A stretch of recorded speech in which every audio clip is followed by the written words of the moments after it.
بسم اللہ الرحمن الرحیم۔ خلوص عشق محبت کا جام لائی ہوں، خلوص عشق محبت کا جام لائی ہوں، بشت خلوص بسط احترام لائی ہوں، قبول کیجیے تحفہ بڑا انوکھا ہے، میں آپ سبھی کے لیے تازہ سلام لائی ہوں۔ السلام علیکم ورحمۃ اللہ وبرکاتہ۔ وعلیکم السلام ورحمۃ اللہ وبرکاتہ۔ نحمدہ ونصلی علی رسولہ الکریم، اما بعد فاعوذ باللہ من الشیطان الرجیم، بسم اللہ الرحمن الرحیم۔ حاضران محفل، آج میری تقریر کا عنوان ہے ماں۔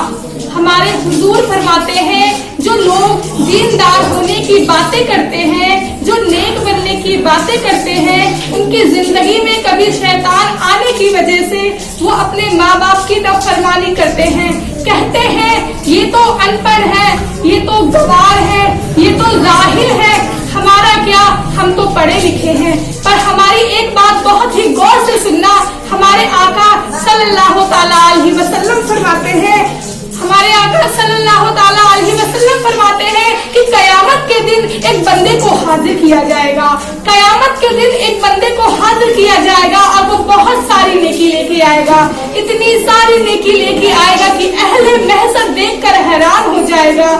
جب اس کی نیکیاں نظام پر رکھی جائے گی، جب اس کی نیکیاں نظام پر رکھی جائے گی تو اس کی نیکیاں بھاری ہو جائے گی اور وہ بہت خوش ہو رہا ہوگا کہ مجھے اب جنت کا فرمان ملنے والا ہے، مجھے اب جنت کا فرمان ملنے والا ہے۔ تبھی اللہ اکبر ایک چھوٹا سا کاغذ کا ٹکڑا اس کے گناہ کے پلے میں جا کے گرتا ہے تو اس کی ساری زندگی کے نیکیاں ہلکی ہو جاتی ہے اور قدرت کی طرف سے فرمان آتا ہے کہ اے فرشتوں، اسے گھسیٹتے ہوئے لے کے جاؤ اور اسے جہنم کی آگ میں ڈال دو، اسے گھسیٹتے ہوئے لے کے جاؤ اور اسے جہنم کی آگ میں ڈال دو۔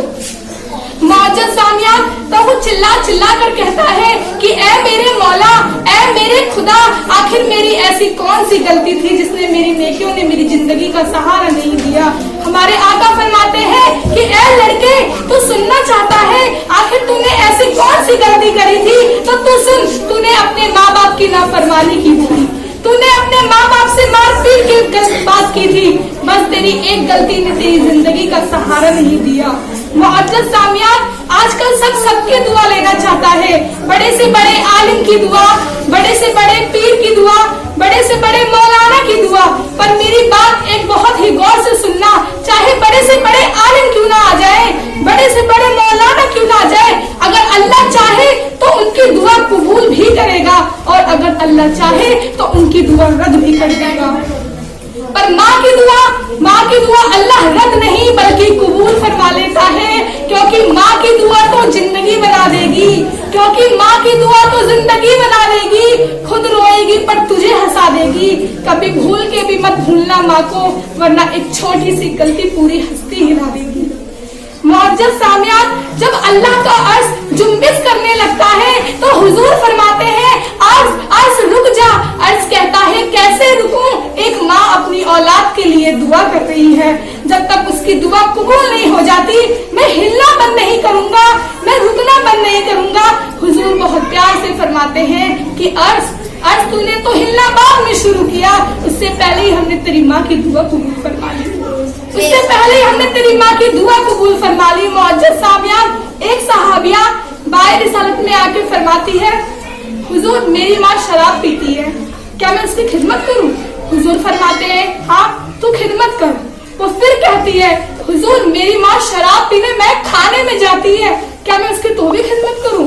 حضور فرماتے ہیں ہاں تم تو بھی خدمت کر۔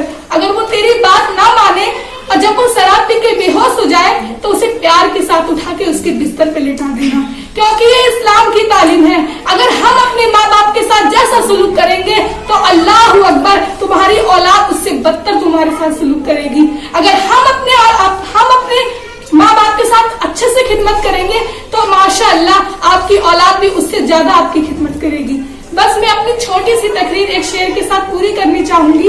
اے خدا میں تیرا شکریہ بار بار کرتی ہوں، اے خدا میں تیرا شکریہ بار بار کرتی ہوں، میں اپنے ماں باپ سے بہت پیار کرتی ہوں، رکھنا سلامت جب تک یہ چاند تارے ہیں، بس یہی دعا میں تجھ سے ہزاروں بار کرتی ہوں۔ السلام علیکم ورحمۃ اللہ وبرکاتہ.